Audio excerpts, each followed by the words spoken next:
एक बॉल है हमारे पास। अब इस बॉल को मैं दो तरीके से जमीन से ऊपर लेकर जाने वाला हूँ, और ये आपको बताना है कि क्या दोनों में वर्क डन सेम हुआ कि अलग अलग हुआ। ये हमारा क्वेश्चन, आज का टॉपिक हमारा यही रहेगा। स्टार्ट कर दिया ना, ठीक है।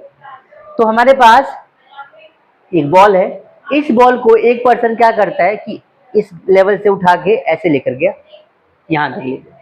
अच्छा, दूसरा बंदा क्या करता है, इसी बॉल को मान लो यहाँ पर है, वो ऐसे फिर ऐसे फिर ऐसे फिर ऐसे, ऋतिक रोशन की बात याद आ रही है उसको, ऐसे बना, और फिर ऐसे करके आराम से ऐसे फिर ऐसे फिर उसी हाइट पे यहाँ पर लेकर गया। अब तुम्हें बताना है क्या इस वाले पर्सन ने ज्यादा मेहनत करी है, ज्यादा वर्क किया है, या इस वाले ने ज्यादा वर्क किया, या दोनों ने सेम किया है।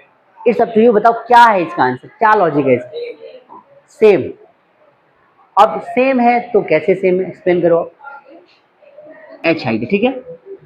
तो इसको यहां तक ले जाने में कुछ वर्क डन किया होगा हम लोगों ने। अच्छा, केस 2 बनाया मैंने, जहां पे क्या देखा मैंने केस 2 में कि इस पूरे पाथ को थोड़ा सा हम करते हैं कॉपी, और ध्यान से देखो आप यहाँ पे केस 2 में हमने कुछ नहीं किया, जस्ट इसका पाथ चेंज कर दिया थोड़ा सा। क्या कर दिया बच्चों, हमने इसका पाथ चेंज कर दिया। इस बार हम इसको ऐसे नहीं, ऐसे ऐसे ऐसे और फिर ऐसे लेकर गए।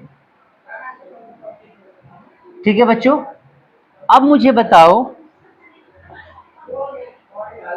कि इस वाले केस में और इस वाले केस में क्या कुछ डिफरेंस होगा। इस बार इसका पाथ सीधे स्ट्रेट रहा है, इस बार यहाँ पे ऐसे ऐसे ऐसे ऐसे, और दोनों के बीच की जो हाइट है ना बच्चों, ग्राउंड से मान लेते, ग्राउंड से वो हाइट दोनों की सेम है, ग्राउंड से मान लेते, ग्राउंड से हाइट क्या है बच्चों की हाइट सेम है। तो क्या दोनों का वर्क डन सेम होगा अलग अलग होगा, ये आपको बताना है। तो ध्यान से देखो, जब ये ऑब्जेक्ट यहाँ से यहाँ जाएगा तो वर्क डन का फॉर्मूला क्या होता है, mgh होता है, mgh होता है। इसका मास मान लेते हैं m है, इसका मास क्या मान लेते हैं m है, इसका मास भी m है, तो मास सेम है, g सब पे सेम लग रहा है, और दोनों का हाइट अगर सेम है तो दोनों का वर्क डन क्या हो जाएगा, सेम हो जाएगा। मतलब पाथ डिपेंड नहीं करता, पाथ डिपेंड नहीं करता। तुम अगर सेम हाइट पे यहां से यहां तक गए हो, यहां से यहां तक सेम हाइट पे गए हो, तो किस रास्ते से गए हो मैटर नहीं करेगा।